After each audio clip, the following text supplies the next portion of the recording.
Hello বন্ধুরা, কেমন আছো সবাই? আশা করছি সকলে ভালো আছো। প্রিয় বন্ধুরা, আজকে তোমাদের জন্য নিয়ে এলাম আরও একটি নতুন গল্প। আশা করছি তোমাদের দাঁড়িয়ে যাবে, তাই ভিডিওটা শুরু থেকে শেষ পর্যন্ত দেখো।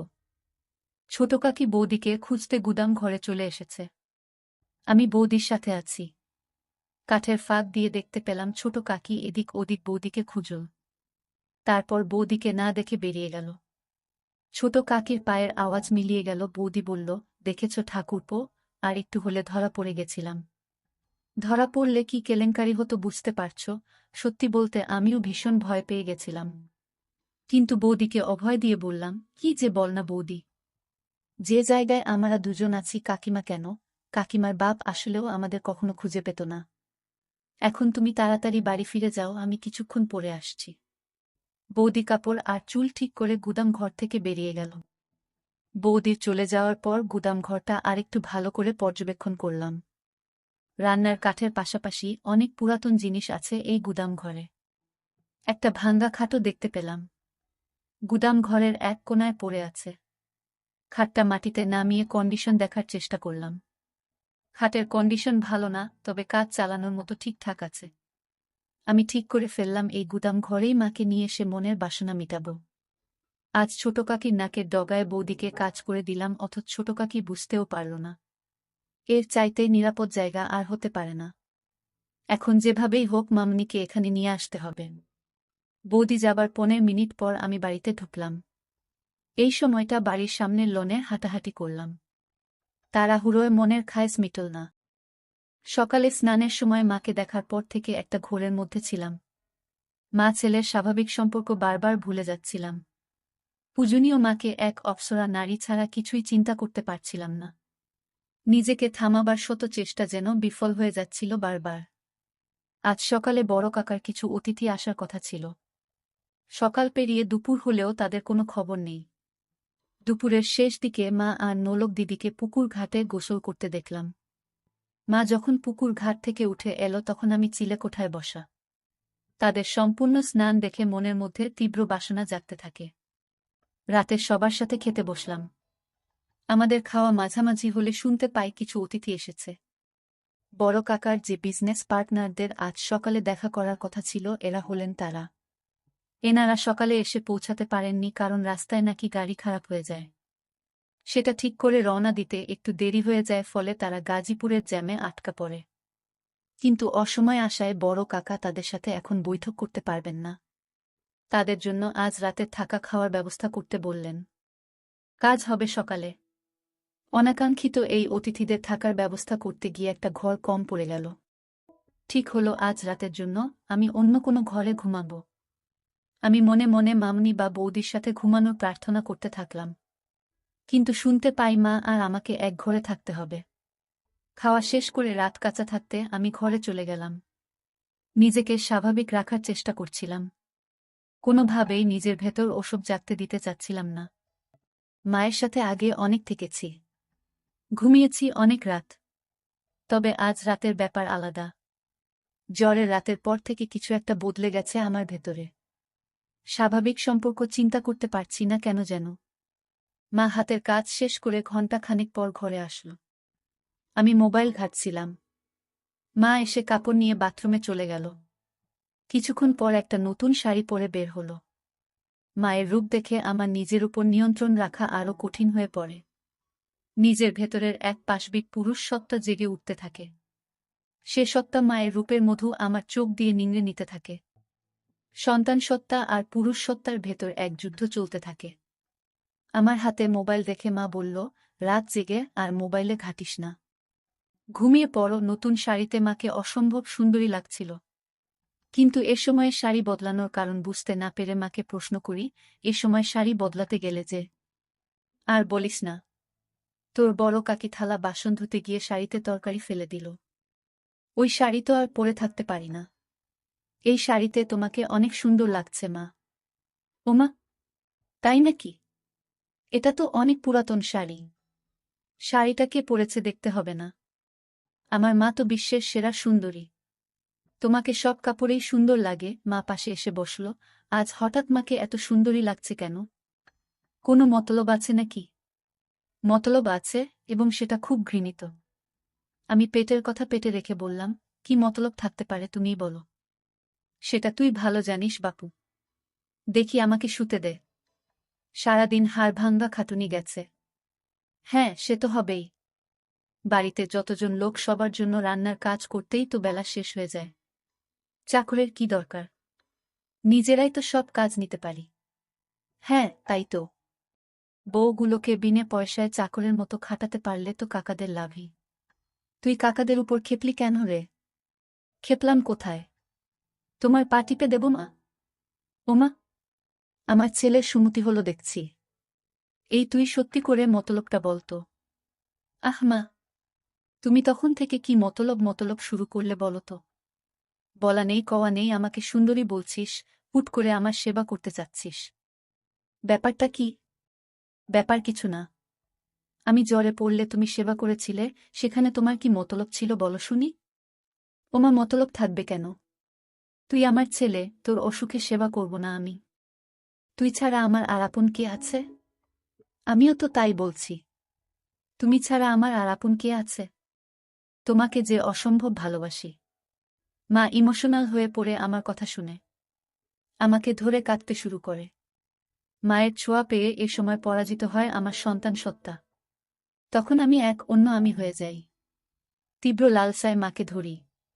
কিছুক্ষণ পর মা আমাকে ছেড়ে দিয়ে আমার কপালে, গালে হামি দিতে থাকে। মায়ের চোখে কান্নার জল। আমি হাত দিয়ে মায়ের চোখের পানি মুছে দেই। মাকে বলি, তোমার জন্য আমি আছি মা। তোমার কোনো ভয় নেই, কোনো দুঃখ নেই। তোমার সব চাওয়া পাওয়া আমি পূরণ করে দেব। মা হাসার চেষ্টা করে বলল, আমার ছেলে দেখি বড় হয়ে গেছে। মায়ের দুঃখ কষ্ট বুঝতে শিখেছে। কিন্তু আমার কোনো ভয় নেই, দুঃখ নেই। আর নতুন করে চাওয়া পাওয়ারই বা কি থাকতে পারে? আমি গম্ভীর হয়ে মায়ের হাত ধরে বললাম, তুমি সব সময় মানিয়ে নিয়েছ। বাবা তোমার প্রতি দিনের পর দিন যে অবিচার করেছে তা আর কেউ না জানুক, আমি জানি। আমার কাছে লুকানোর কিছু নেই। মা বিব্রত হয়ে আমার হাত ছাড়িয়ে নিয়ে বলল, তোর বাবা আমার সাথে কি অবিচার করল? সংসারে একটু আধটু মনোমালিন্য হবে, এটাই তো স্বাভাবিক। তোর বাবা একটু রাগী জানি, কিন্তু সে মানুষ খারাপ না। আমি মায়ের একটা গালে হাত দিয়ে বললাম, আমার জন্মের পরে বাবা তোমাকে ছুঁয়ে দেখেছে কি আদৌ? দিনের পর দিন তুমি বাবাকে পাবার জন্য বিছানায় ছটফট করতে, মা লজ্জা পেয়ে যায় আমার লাগামহীন নির্লজ্জ কথা শুনে। গাল থেকে আমার হাত ছটকা মেরে ছাড়িয়ে আমাকে ধমক দিয়ে বলে, কি সব আজেবাজে কথা বলছিস? তোর মুখে কি লাগাম নেই? মায়ের সাথে কিভাবে কথা বলতে হয় ভুলে গেছিস? আমি মায়ের দুই বাহু শক্ত করে ধরে মাকে বললাম, আজেবাজে কথা না মা। আমি যা বলছি তা এক বিন্দু মিথ্যা নয়। তুমি আমায় ছুঁয়ে বলো, আমি ভুল বলছি। একথা বলে মায়ের একটা হাত আমার মাথায় রাখলাম। মা আমার মাথা থেকে হাত সরিয়ে নিয়ে বলল, তুই এসব কি শুরু করলি? আমি মায়ের হাত আবারও মাথায় নিয়ে এসে বললাম, আমার দিব্যি। বলো আমি ভুল বলছি। মা মুখ নিচু করে চোখের জল ফেলতে থাকো। আমি মায়ের আরও কাছে এসে বসলাম। দু হাতে মায়ের গাল ধরে মায়ের মুখ উঁচু করলাম।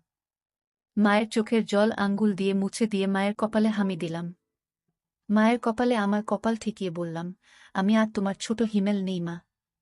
আমি তোমার দুঃখ দূর করার মতো যথেষ্ট বড় হয়েছি। আমি তোমাকে আর কখনো বাবার অভাব বুঝতে দেব না। কথা দিলাম তোমাকে। মা আমার দিকে বিস্ময়ে তাকিয়ে বলল, তুই কি বলতে চাচ্ছিস? তোর বাবা কিসের অভাব রেখেছে? আর তুই বাবার কোনো অভাব পূরণ করবি? এই অভাব, বলে আমি একটা হামি দিলাম। মা ঘটনা আকস্মিকতায় স্তব্ধ হয়ে যায়। যখন বুঝতে পারে আমি কি করছি, তখন আমাকে দু হাতে ধাক্কা দিয়ে ঠেলে সরিয়ে দেয়। তুই এটা কি করলি? তুই কি জেনে বুঝে করছিস? তুই পাগল হয়ে গেছিস। মা তার চেহারা দু হাত দিয়ে ঢেকে কাঁদতে লাগল। একটু পর মুখ তুলে আমার দিকে রক্তবর্ণ চোখ করে বলতে লাগল, দূর হ আমার চোখের সামনে থেকে। তোর মতো কুলাঙ্গার জন্ম দেওয়ার আগে আমার মরণ হলো না কেন? যদি জানতাম তুই বড় হয়ে এ কাজ করবি, তাহলে তোকে ছোটবেলাতেই গলা। মা কথা শেষ করার আগেই আমি মাকে আবার একটা দেই। আমি তোমাকে ভালোবাসি মা, অনেক ভালোবাসি। তুমি দিনের পর দিন বাবার অভাব অনুভব করেছ। গভীর রাতে তুমি আমাকে ধরেছ, কিন্তু মা হয়ে ছেলের সাথে সম্পর্কে জড়াতে পারোনি। আমি ছোট ছিলাম বলে তুমি মেটাতে পারোনি শরীরের ক্ষুধা। মা আমার কথা শুনে বলে, তুই এসব কি বলছিস? আমি তো মা। মা হয়ে তোর সাথে এমন কাজ করার কল্পনাও করতে পারি না কখনো। মায়ের কানে মুখ রেখে বললাম, আমাদের মা ছেলে সম্পর্কের বাইরেও একটা পরিচয় আছে মা। আমি পুরুষ আর তুমি নারী। তুমি এতদিন নিজেকে সংযত রেখেছ, নিজেকে সতী প্রমাণ করার চেষ্টা করেছ। কিন্তু কার জন্য? যে লোকটা তোমাকে মানুষ বলে গণ্য করে না তার জন্য। তুমি যদি নিজের জন্য একবার হলেও ভাবতে, তাহলে আজ তোমার জীবনে এত দুঃখ থাকত না, কখনো এত অবহেলায় থাকতে হতো না। মা আমার বুকে মাথা লুকিয়ে বলতে থাকে, কিন্তু তুই আমার ছেলে। আমি কখনো এত বড় পাপ করতে পারবো না। আমাকে ছেড়ে দে তুই। আমি নিজেকে আটকাতে পারছি না মা। তোমার পরশ পেয়ে আমি পাগল হয়ে গেছি। তুমি অপরূপ সুন্দরী। তোমার মায়া আমাকে পাগল করে দিচ্ছে। মা বলল, তুই এমন করিস না। তোর পায়ে পড়ি। আমাকে এত বড় পাপের ভাগীদার করিস না তুই। আমি তোর বিয়ের ব্যবস্থা করে দিব। আমি হাত বুলাতে লাগলাম। সমাজ সংসার ধর্মের ভয়ে এই নিষিদ্ধ সম্পর্কে জড়ানো থেকে মন প্রাণ দিয়ে নিজেকে আটকাতে চাইছে মা। কিন্তু আমি জানি দেহের ক্ষুধার কাছে মনের বাধা এক অনুপরিমাণ বাধা দিতে পারবে না। মাকে সবসময় পূজনী দেবীর সাথে তুলনা করে এসেছি, আজ এই দেবীর সাথে এমন ঘৃণিত কাজ করতে আমার বিবেকেও বাধছে। কিন্তু ওই যে দেহের ক্ষুধার কাছে পরাজয় হয়েছে বিবেকের। মা চোখ বন্ধ করে আছে। চোখে পানির রেখা ছাপ ফেলে গেছে। মায়ের নাকের ফুল ঘন ঘন ছোট বড় হচ্ছে। আমি মায়ের চিবুক ধরে মুখ উঁচু করে ধরলাম। মা চোখ খুলল না, ঘন ঘন নিঃশ্বাস নিতে থাকল। মায়ের বিছানার পাশের টেবিলে সিঁদুরের কৌটা দেখতে পেলাম। এক হাতে কৌটাটা তুলে নিলাম। কৌটা থেকে সিঁদুর নিয়ে মায়ের ফাঁকা সিথিতে পরিয়ে দিতেই মা চোখ খুলে ফেলে। হিমেল, বাবা তুই কি করছিস এসব? সিঁদুর পরিয়ে দিলি আমায়? আর কোনো সংকোচ নয় মা। তোমায় সিঁদুর পরিয়ে নিজের বউ করে নিলাম। সিঁদুর পরালেই কেউ বউ হয় না। সমাজের সামনে অগ্নিকে সাক্ষী করে ৭ পাক ঘুরতে হয়। আজীবন সাথে থাকার প্রতিজ্ঞা করতে হয়। তুই আমাকে নিয়ে যা করতে চাচ্ছিস সেটা পাপ। তোকে বাধা দেবার ক্ষমতা আমার নেই। এ পাপ তুই করিস না বাপ আমার। আমাকে আর অসতী করিস না। আমি শাড়ির আঁচল তুলে মায়ের মাথায় ঘুমটা দিয়ে দিলাম। মার চোখ অশ্রুতে টলটল করছে। আমি মাকে বললাম, তুমি আদর্শ মা, আদর্শ বউ। কিন্তু বাবা তোমার আদর্শ স্বামী হতে পারেনি। যে সমাজ এতদিন তোমাকে উপেক্ষিত করে দেখেছে, আমি মানি সে সমাজের নিয়ম। ঘরে জ্বলতে থাকা মাটির প্রদীপটা মেঝেতে রাখলাম। মাকে বিছানা থেকে নামিয়ে হাত ধরে প্রদীপের চারপাশে ৭ পাক ঘুরলাম, তারপর আমার গলা থেকে সোনার চেনটা খুলে মায়ের গলায় পরিয়ে দিলাম। প্রদীপ হাতে তুলে নিয়ে তার শিখার উপর হাত রেখে বললাম, এই অগ্নির শপথ নিয়ে বলছি, আমি আদর্শ ছেলের মতো তোমাকে সব দুঃখ কষ্ট থেকে দূরে সরিয়ে রাখব। তোমার উপর কোনো অবিচার হতে দেব না। আমি আজ থেকে তোমাকে আমার সহধর্মিনীর মর্যাদা দিলাম। এরপর মাকে বললাম, অগ্নিকে সাক্ষী করে ৭ পাক ঘুরেছি, মঙ্গলসূত্র পরিয়ে দিয়েছি। এবার আর কোনো দ্বিধা নয় মা।